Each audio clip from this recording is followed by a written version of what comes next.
ce matin de Noël, bienvenue dans le Jura neuchâtelois, en Suisse, dans le Val de Travers. Long d'une vingtaine de kilomètres et bénéficiant d'un cadre naturel préservé et authentique, le Val de Travers attire chaque année de nombreux visiteurs. Sa commune la plus importante, Val de Travers, regroupe 9 villages et compte 11 000 habitants. L'horlogerie est fortement présente depuis le XVIIIe siècle et plusieurs grandes marques y ont leur manufacture. La commune compte plusieurs musées, dont celui de Jean-Jacques Rousseau qui a séjourné à Motier, ou le musée d'histoire et d'artisanat du Val de Travers, consacré au développement de la région. Des mines d'asphalte, aujourd'hui ouvertes aux visiteurs, ont contribué à asphalter de nombreuses rues, dont celle de Paris. C'est au Val de Travers que l'absinthe est née et après un siècle de clandestinité, elle y est toujours distillée. Des amateurs du monde entier viennent y découvrir son histoire et les secrets de sa fabrication. Le village de Motier s'est développé autour d'un monastère médiéval, aujourd'hui devenu un lieu de production de vin mousseux. L'église attenante à l'ancien prieuré, devenue protestante à la Réforme, reste un témoin architectural important de la région. Elle doit être restaurée en 2019. Aujourd'hui, les protestants du Val de Travers nous invitent à découvrir leur foi et leurs aspirations. Je suis né au Val de Travers, à Fleurier. Je vis maintenant à la Côte-aux-Fées. Une des caractéristiques des gens de cette région, c'est d'être à peu près aussi enracinés que les sapins qui nous entourent. Ça veut dire que c'est des gens qui aiment leur coin et qui y reviennent s'ils doivent en partir. Alors ici, on est chez moi, où j'ai la chance d'avoir un ordre personnel pour m'exercer. En 1530, la Réforme est arrivée au Val de Travers. Les églises sont devenues protestantes, mais pas toutes. Il y a un endroit, même aux Verrières, où l'église est restée pendant, je crois, 50 ans dédiée aux deux églises, l'église catholique et l'église réformée. La paroisse de Val de Travers, la paroisse réformée, s'occupe d'une petite moitié, je dirais, de la population du Vallon. On est assez à égalité avec l'église catholique et puis il y a aussi des églises libres et on vit ensemble un œcuménisme assez fort. Je crois qu'il est assez remarquable dans le cadre du canton. L'église est une présence qui est là. Je pense qu'elle peut répondre à plein de besoins, autant si on est dans le creux de la vague, autant si on est dans la joie. Je pense qu'il suffit d'avoir les yeux ouverts, le cœur ouvert, et puis ça va nous toucher, je pense, quand même, quelque part. La bonne nouvelle de Noël, c'est qu'on n'est pas seul. On est invité à trouver la joie de la rencontre, la joie de la présence, au-delà de ses difficultés et de ses malheurs. En 2018, le fait d'être croyant, à mon avis, ça a tout son sens dans cette période de tensions diverses, que ce soit sociale, économique, qui nous demande, au fond, de trouver des ressources pour rester en lien les uns avec les autres et puis en lien avec le monde dans lequel on vit. L'Église peut offrir un sens qu'on n'a plus nécessairement, d'une part. D'autre part, elle permet de vivre quelque chose au niveau communautaire, alors que le mouvement actuel est à l'individualisme. Et chacun dans son coin, chacun pour soi, chacun a raison pour soi. Je pense que c'est quand même en étant ensemble et en vivant ensemble qu'on apprend le sens de la vie, le sens du pardon et des choses qui font vivre. La fête de Noël, pour moi, représente la naissance de Jésus. Un moment où on est tous ensemble à l'église, un moment où on est tous ensemble en famille, où on peut être touché aussi par les gens qui n'ont pas cette chance d'être entourés, qui n'ont pas cette chance d'être aimés, qui n'ont pas cette chance d'avoir ce qu'il faut pour être bien. Le culte que nous allons partager est centré sur la beauté et la joie. La beauté de la venue de Jésus parmi nous, la joie de sa présence, la beauté aussi des décors, la beauté des chants, du chant de l'assemblée, cette joie qui nous donne confiance dans la vie, qui nous donne confiance dans ce monde, et nous avons envie de le partager au travers de ce culte télévisé.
De moi-même, je peux dire beaucoup de choses, des faits, des souvenirs, ma généalogie, mes fiertés, mes faiblesses.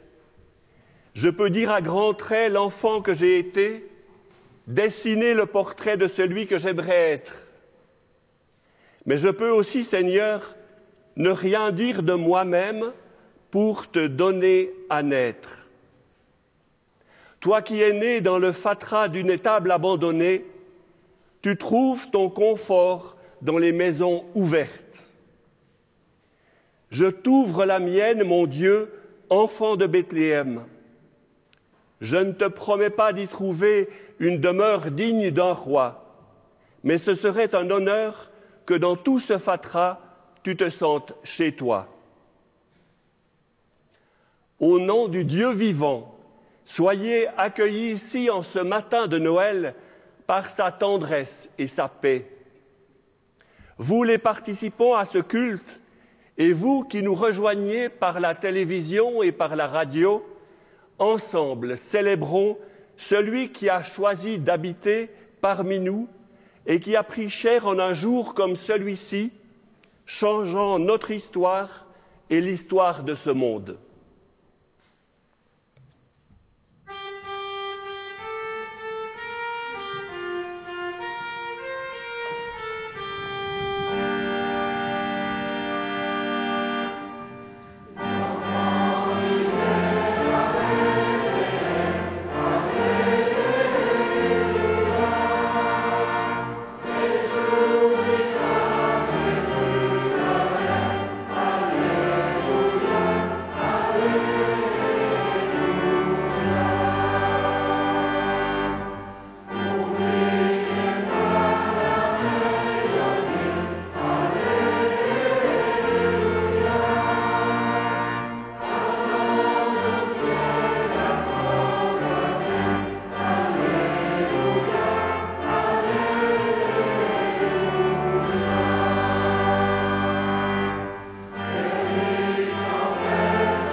À pleine voix, chantons pour Dieu, nos chants de joie, nos chants de fête. Dieu est présent dans un enfant, sa gloire habite notre terre.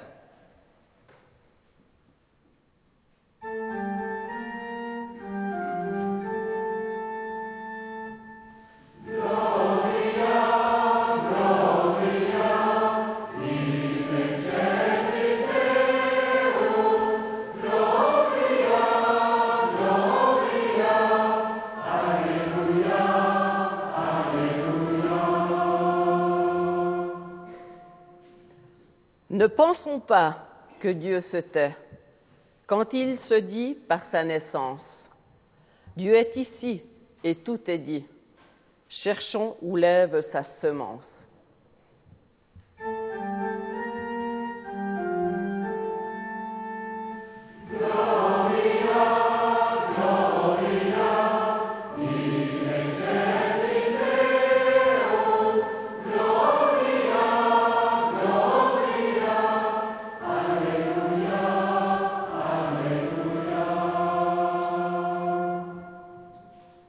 Par Jésus-Christ et dans l'Esprit, cette assurance est la plus forte. Rien ne pourra nous séparer de l'amitié que Dieu nous porte.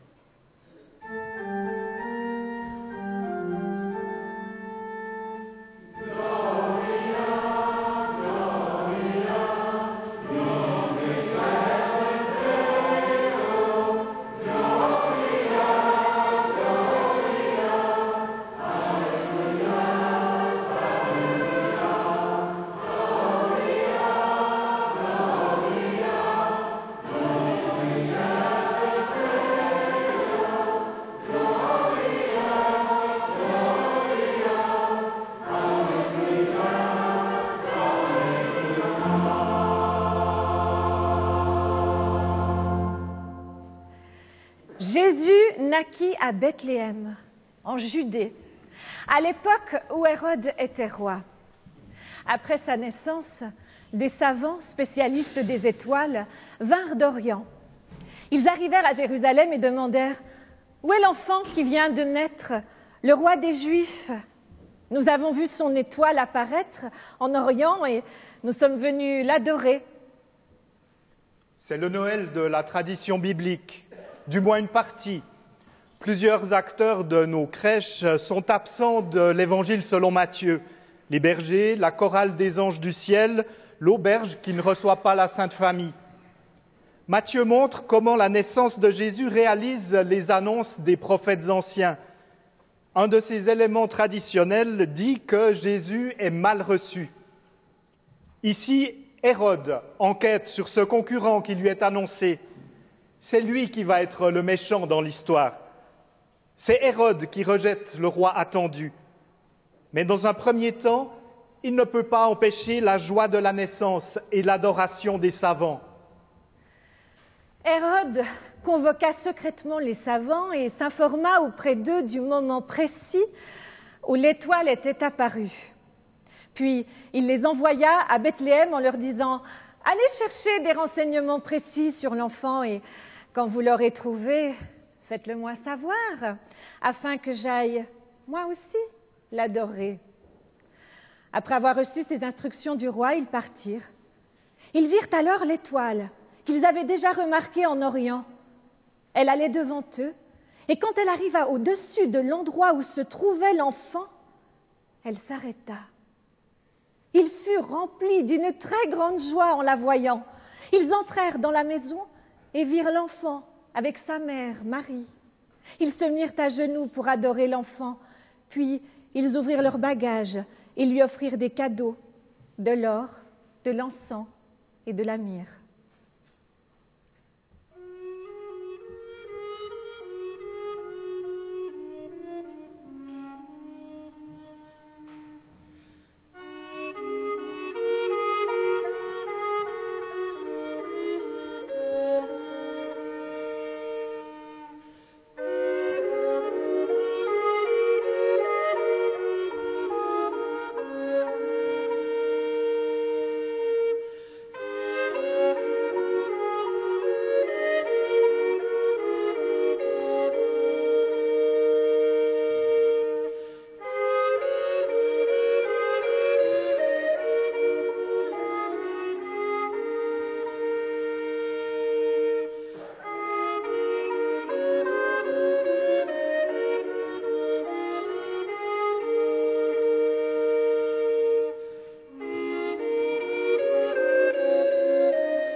Voilà ce qu'il nous faut pour un joyeux Noël.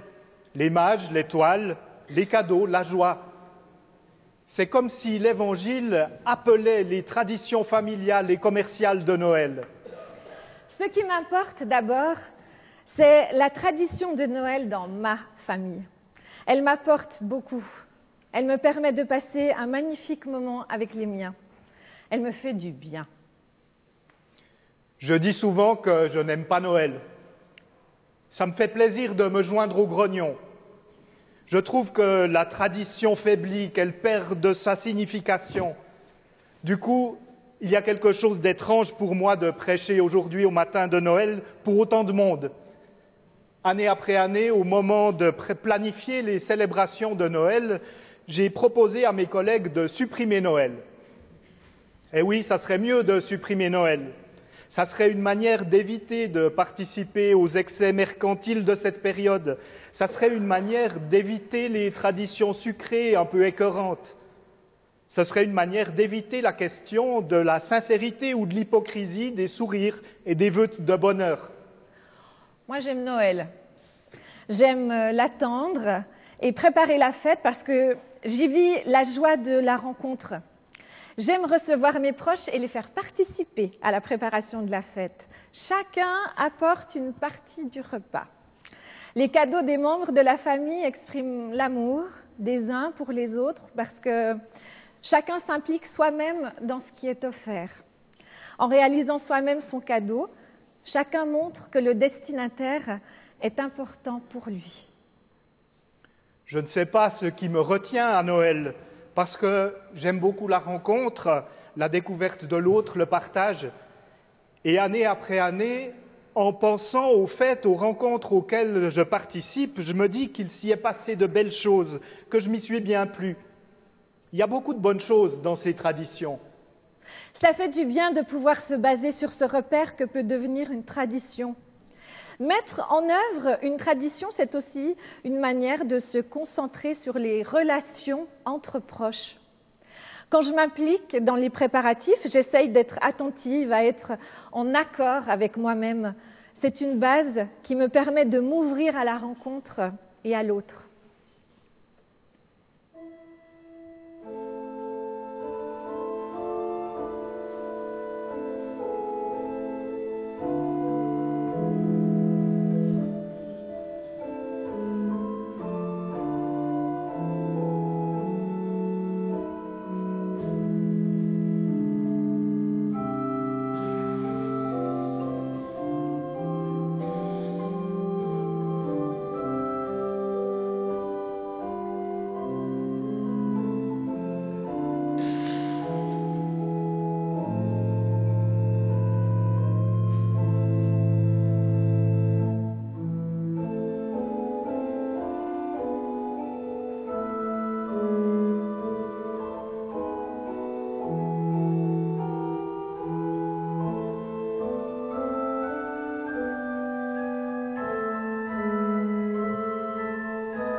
Une partie carrément douloureuse de l'Évangile vient mettre en question la rencontre, l'amour, la paix, la lumière de la tradition.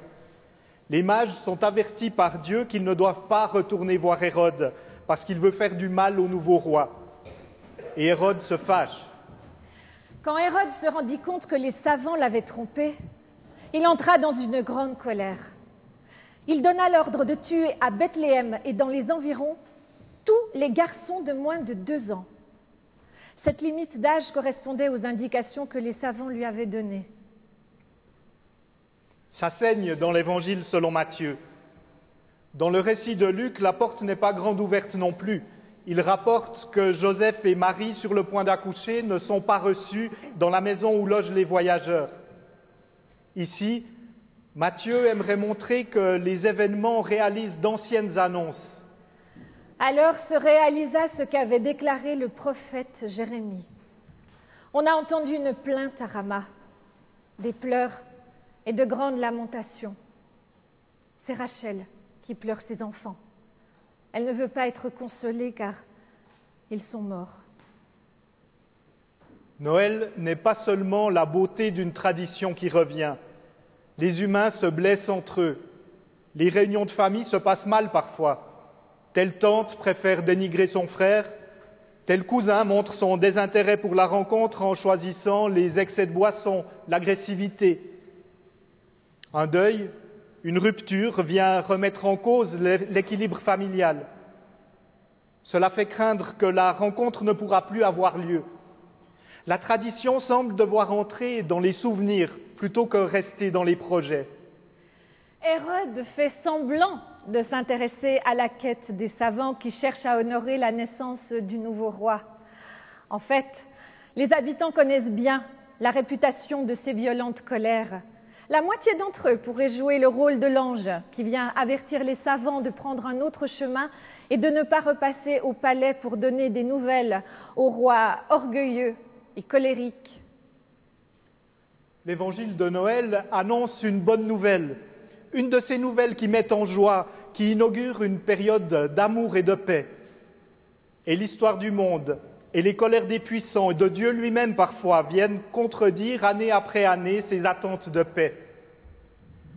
Comme pour les bébés sous les coups du roi Hérode, il nous semble que la paix annoncée est toujours contredite par la mort et les blessures. Pourquoi le miséricordieux doit-il d'abord faire mourir ? Pourquoi la volonté de bien faire est régulièrement réduite à la misère dans trop de situations ? Pourquoi le Proche-Orient, le berceau des religions monothéistes, est-ce qu'il est baigné de sang depuis des siècles et des millénaires ? Les extrémismes font peur, blessent et font mourir. Les égoïsmes et la méfiance appauvrissent le partage. La haine et les destructions obligent à de nouvelles fuites. De nouveaux refuges sont toujours nécessaires. Les blessures des femmes et des hommes ne disparaissent pas comme par enchantement parce que c'est Noël et que cela doit être beau, plein de paix, d'amour. Vous savez bien que vous traversez la fête avec tout cela en vous. La douleur des blessures et l'attente de la douceur et de la paix. Noël est un calvaire pour tant de femmes et d'hommes qui n'ont plus personne autour d'eux, qui ont subi de telles pertes ou de tels revers qu'ils ne sentent plus rien d'autre que la souffrance et la solitude. Et c'est d'autant plus fort et douloureux dans ces périodes où tout dit autour de nous que c'est le moment de la joie et de la paix. L'évangile de Noël est la promesse d'une présence, pas un baume ou un cataplasme qui cache la souffrance pour un moment. Cette douleur reste bien présente à ceux qu'elle touche. Je suis ému et émerveillé de voir vivre ces personnes blessées qui reçoivent le Christ à Noël, mais aussi dans tous les moments de la vie, comme venant habiter ce qui fait souffrir, ce qui nous est difficile, ce qui fait mourir. Même nos fêtes sont parfois des défaites. Et le Christ de vie s'y montre présent.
Soyez gonflés.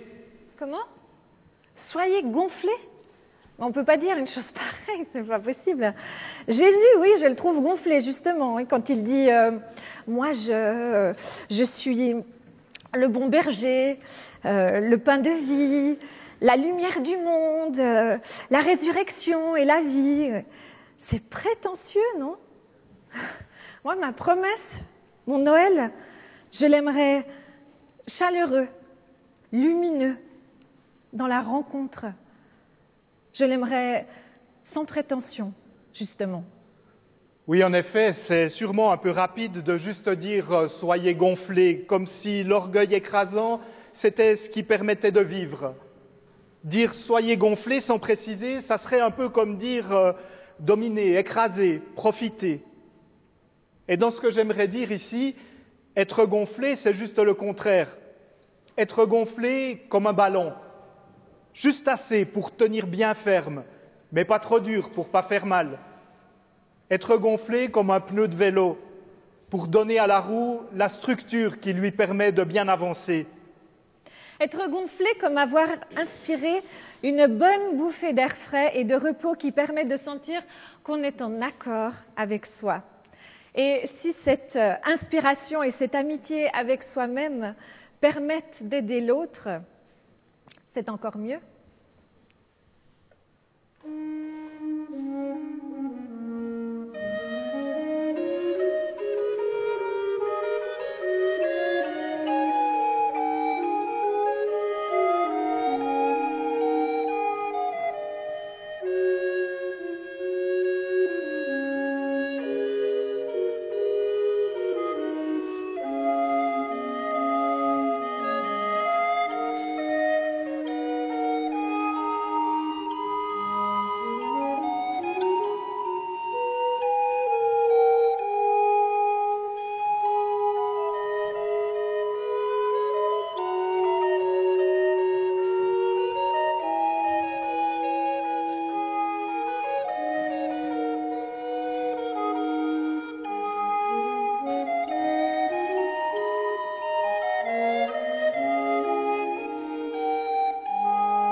Quand nous pensons âme ou esprit et que nous imaginons celle ou celui qui nous stimulera, nous attendons un spirituel, un modeste, avec qui nous pourrons faire respirer notre âme et nos pensées. Et c'est bien lui, le Jésus que je rencontre dans les évangiles. Il est attentif aux besoins basiques de celles et ceux qui croisent son chemin. Il est assez anticonformiste pour veiller à ce que les institutions en place agissent pour la vie des personnes et il ne se gêne pas de s'opposer à leur pouvoir quand ce pouvoir ne fait rien que se nourrir lui-même plutôt que de servir la vie. Ici, j'aimerais inviter l'évangile de Noël selon Luc.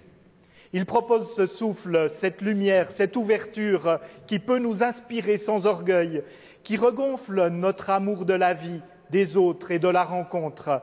Un Noël divin, en fait. L'ange leur dit « N'ayez pas peur, car je vous apporte une bonne nouvelle qui réjouira beaucoup tout le peuple.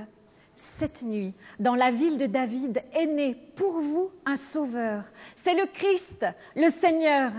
Et voici le signe qui vous le fera reconnaître. Vous trouverez un petit enfant enveloppé de langes et couché dans une crèche. » Tout à coup, il y eut avec l'ange une troupe nombreuse d'anges du ciel qui louaient Dieu en disant « Gloire à Dieu dans les cieux très hauts et paix sur la terre pour ceux qui l'aiment. » Accueillons la lumière de Noël comme un rappel que c'est à la vie que nous sommes destinés. Que Dieu qui naît à Noël nous aide à nous mettre en accord avec nous-mêmes et avec cette vie plus grande que nous. Quand Dieu devient un moule auquel nous devons nous adapter et des ordres auxquels nous avons à nous soumettre, il n'est plus un Dieu de vie. Il devient un instrument du pouvoir des religions.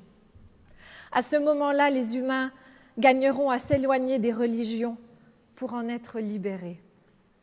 Soyons gonflés d'un air pur qui nous fait vivre, qui nous fait sentir la vie en nous.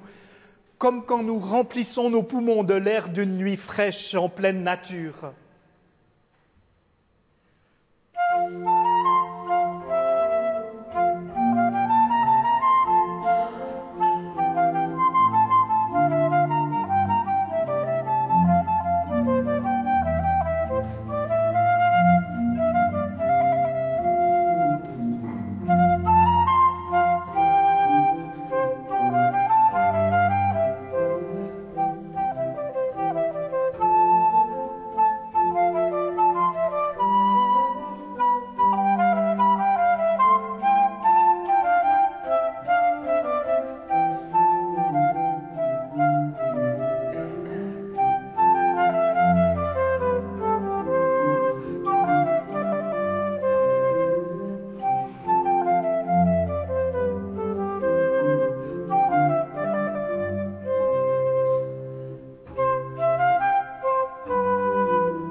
Je crois en Dieu, le Père Tout-Puissant, Créateur du ciel et de la terre.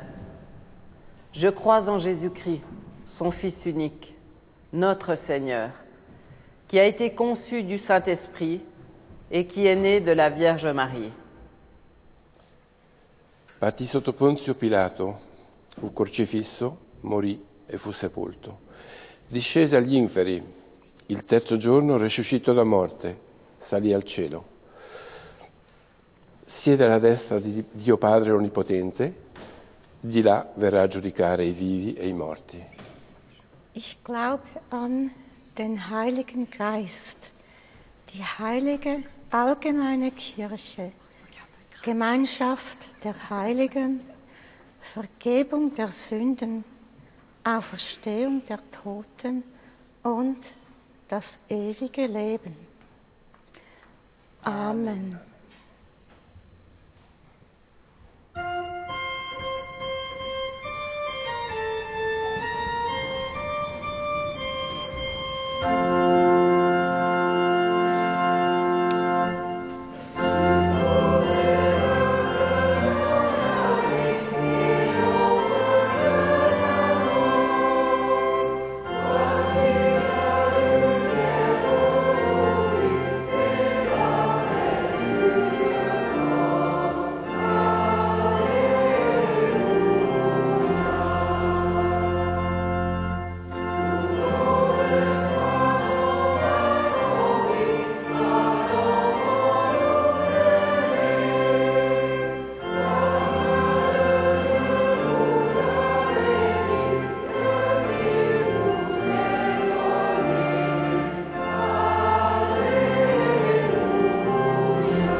Seigneur, nous voulons te prier pour tous ceux qui ont besoin d'amour, besoin de se sentir aimés et besoin d'aimer à leur tour.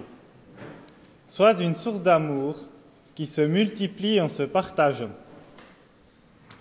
Nous voulons aussi te prier pour nous tous, à la fois donneurs et receveurs, tristes et joyeux, bourreaux et victimes, parfois si puissants et parfois si insignifiants.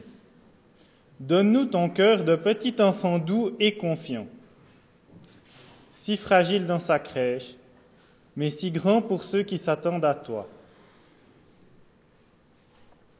Seigneur, nous te remettons tous nos frères et nos sœurs malades, seuls et pour qui il est difficile de garder l'espoir d'un jour nouveau. Révèle-toi à eux, afin qu'ils puisent en toi la foi et l'espérance, et qu'ils puissent témoigner de ta grandeur. Seigneur, j'aimerais te remettre tous ceux qui ont le cœur blessé.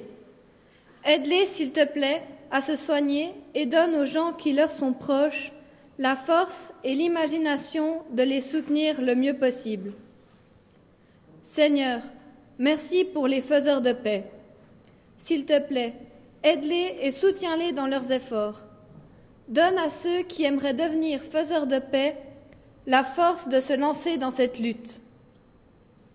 Seigneur, nous te remettons aussi les cœurs joyeux qui rayonnent autour d'eux. Donne-leur la force et l'énergie de partager ton amour et ta grâce, qu'ils puissent illuminer les lieux sombres où l'espoir n'est plus. Amen.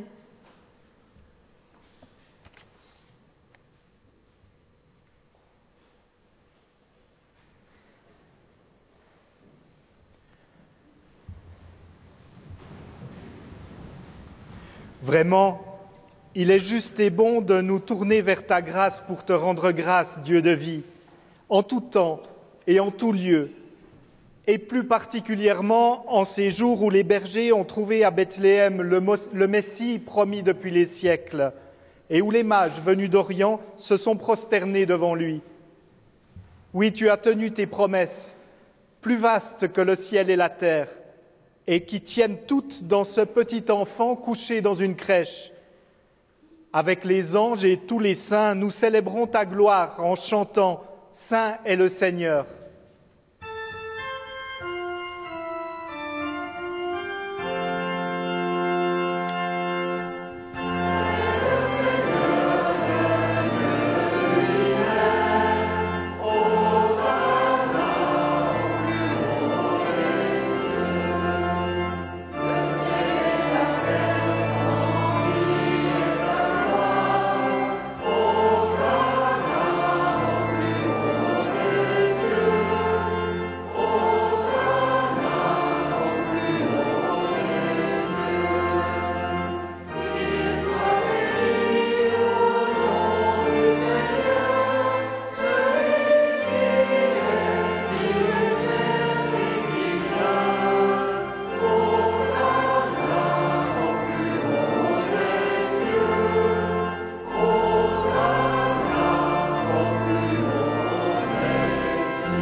Oui, il est saint ton Fils, lui qui dans la nuit où il fut livré prit le pain, en te rendant grâce le bénit, le rompit et le donna à ses disciples en disant « Prenez et mangez-en tous, ceci est mon corps livré pour vous. » De même, à la fin du repas, il prit la coupe, en te rendant grâce la bénit et la donna à ses disciples en disant « Prenez et buvez-en tous. » Car ceci est la coupe de mon sang, le sang de l'alliance nouvelle et éternelle qui sera versé pour vous et pour la multitude en pardon des péchés. Vous ferez cela en mémoire de moi. Prions. Seigneur Dieu, nous nous souvenons de la venue de ton Fils qui s'est rendu présent à notre monde, qui s'est fait tout proche de nous. Il était ton égal et il s'est abaissé jusque vers les plus petits. C'est dans le dénuement de son sacrifice qu'il se rend encore présent à nous, sous les signes du pain et du vin, nourriture pour notre faim de ton amour, breuvage pour notre soif de ton royaume. Seigneur Jésus, envoie sur nous ton Saint-Esprit pour qu'en recevant ce pain et ce vin, nous te recevions nous-mêmes. Et donne-nous de te recevoir comme des pauvres qui n'ont d'autre richesse que toi, comme des faibles qui ne disposent que de la puissance de ton amour. Veuille nous permettre de donner à notre tour ce que nous avons reçu de toi. Rends-nous fidèles dans l'attente de ton royaume. Seigneur Dieu, tu es venu pour nous unir à toi et pour nous unir les uns aux autres.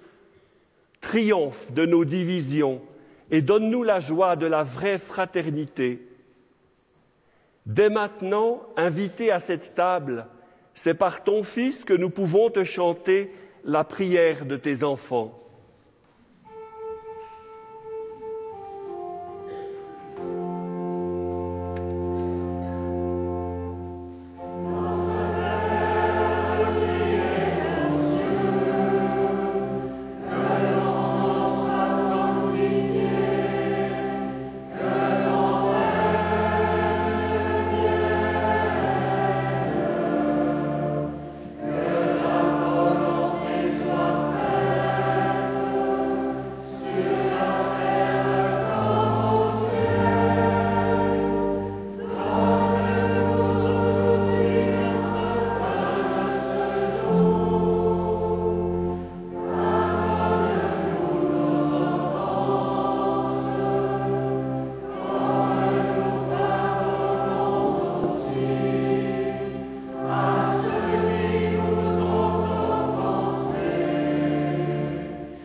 Mes sœurs et mes frères, soyons comme ce pain partagé, communion au corps de notre Seigneur Jésus-Christ, nourrissant pour nous et pour les autres.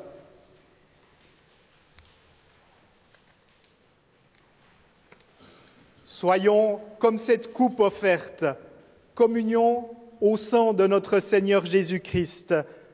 Elle réjouit et ouvre aux dons entre nous et pour les autres. Alléluia pour la confiance que le Christ nous fait de passer par nous pour transmettre sa vie, pour nous et pour les autres. Amen.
Bienheureux sommes-nous, c'est le Seigneur qui nous invite et qui se donne.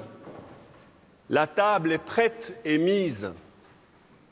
Sœurs et frères, venez. Le pain est partage et bonté.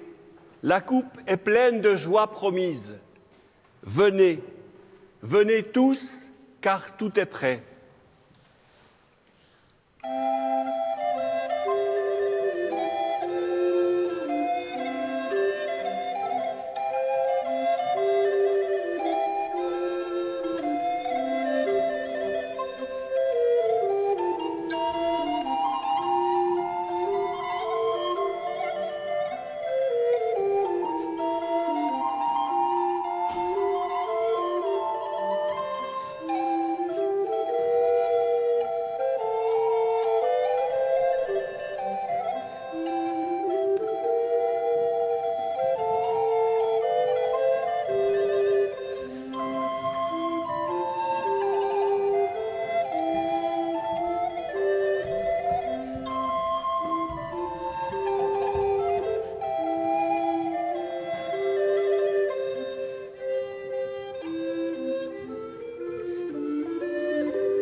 Prions. Seigneur Jésus, merci. Si peu de pain dans notre main et ta présence emplit nos vies. Un peu de vin dans une coupe et tu te livres sans réserve. Ton corps nous est donné en nourriture, notre faim grandit. Ton sang nous est offert comme une source, plus vive est notre soif. Unique est le don pour chacun, unique le corps qui nous rassemble, dans une même action de grâce. Seigneur Jésus, merci. Amen.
Que Noël chante en vous son espérance, que le Christ vous manifeste sa présence sur tous vos chemins, qu'au long des heures de tristesse et qu'au long des heures d'allégresse, en vous, la confiance demeure d'être aimé par le Père, d'être accompagné par le Fils, d'être soutenu par l'Esprit, et que votre foi au Christ né sur votre terre vous donne l'audace de réveiller la joie à travers les chants de votre terre en attente. Que Dieu, 3 fois saint et miséricordieux, nous bénisse et nous garde, lui qui est Père, Fils et Saint-Esprit. Amen.